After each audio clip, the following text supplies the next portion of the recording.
Hey guys, welcome back. I'm Laura, I'm a hairstylist, and today we're going to talk about the 5 reasons why you should never use box dye.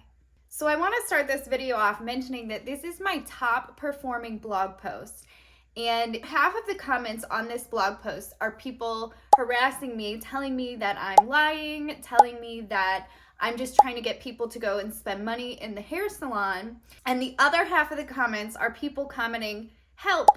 I use box dye and my hair is orange. Help, my hair is falling off. Help, what do I do?" So yeah, I think that one kind of speaks for itself. Now, you can take what you want from what I'm about to tell you. I'm just here presenting the facts, and what you do is completely up to you. Okay, so number 1 is that one size does not fit all for hair color. So one of the main reasons why box dye doesn't work is because you can't take a box that says this is what hair color this is and put it on my hair and also put it on somebody that has a level 5 brunette hair and expect it to come out the same. You have to understand color theory when you're formulating what you're going to use to get from point A to point B. You need a different formula for your new growth color versus your previously colored hair. A lot of times I'll mix up 5 different formulas just to make someone's hair all one color. Okay, so number 2 is that box dye is bad for your hair. So there is a reason that box dye is $5 a box.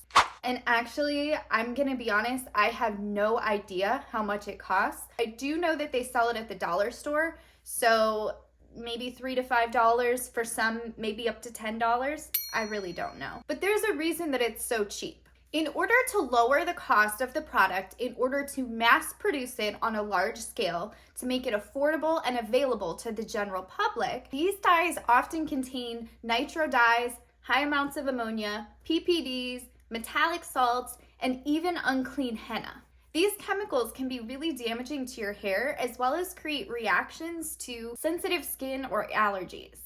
And so when you apply the box dye, you're permanently embedding these chemicals into the cortex of your hair, which is the middle layer of your hair strand, and you can't get them out unless the hair is cut off.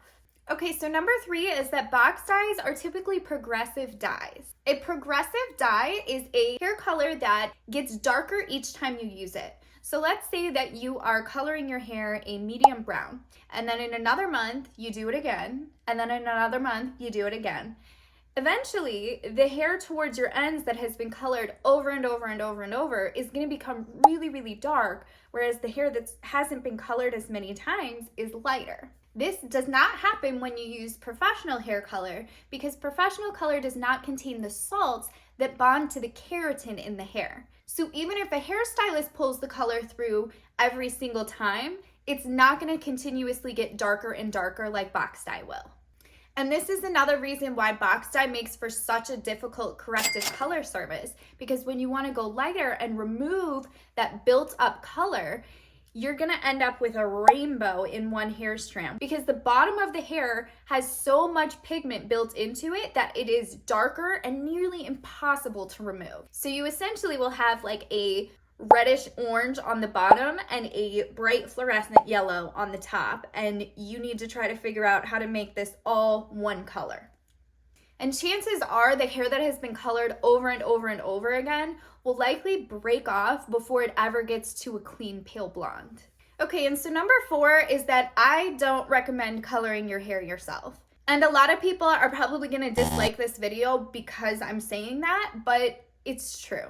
As a hairstylist, I can't tell you how many instances I have seen of people ruining their own hair because they think they can do it themselves. There is so much that goes into the chemistry and color theory of coloring hair that you simply can't just learn it from watching a tutorial. You need to have a cosmetology license in order to purchase the products that we use in the salon. And number 5 is that your color correction will cost you way more in the long run than it would have cost you to just go to the salon in the first place. Since box dye doesn't really turn out how you expect it to, 9 times out of 10, you're gonna need to come in and have it fixed. Corrective color prices are significantly higher than traditional color prices. And this is because of the amount of extra effort and work that we have to put in to fix the box color. I have literally seen hair start smoking in a foil because the bleach that I was using was reacting with the box dye that a client had used. Luckily, this was in a test strand in the back of her hair where we were just testing to see what would happen if we tried to lighten the hair. And unfortunately, I had to turn the client away and tell her that I couldn't do the service because it was way too risky on her hair. These corrective color services are often a minimal of 4 hours, but can take up to 10 or 12 hours to do.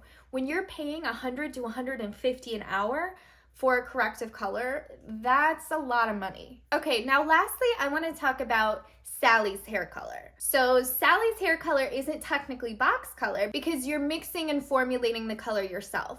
And I will personally tell you that Sally's color falls kind of in the middle between box dye and professional dye. So it's typically not a progressive dye, although it can be. It still contains some additives that are a little bit harsher than what professional hair color contains. One benefit to using Sally's hair color is that they do go by the level system, meaning you can choose the level of your color and you can actually formulate the color the same way that we formulate color in the salon.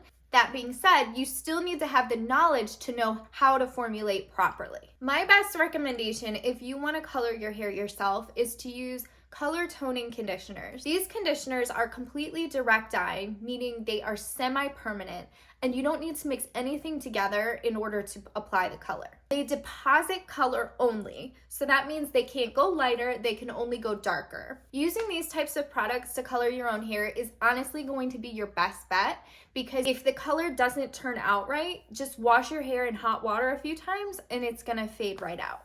So that is what I personally recommend you to do in order to hold you over until you can save up or make your way into the hair salon. If you have any questions for me on box dye, leave them for me in the comments. And make sure you subscribe if you want to make every day a good hair day. Thanks for watching.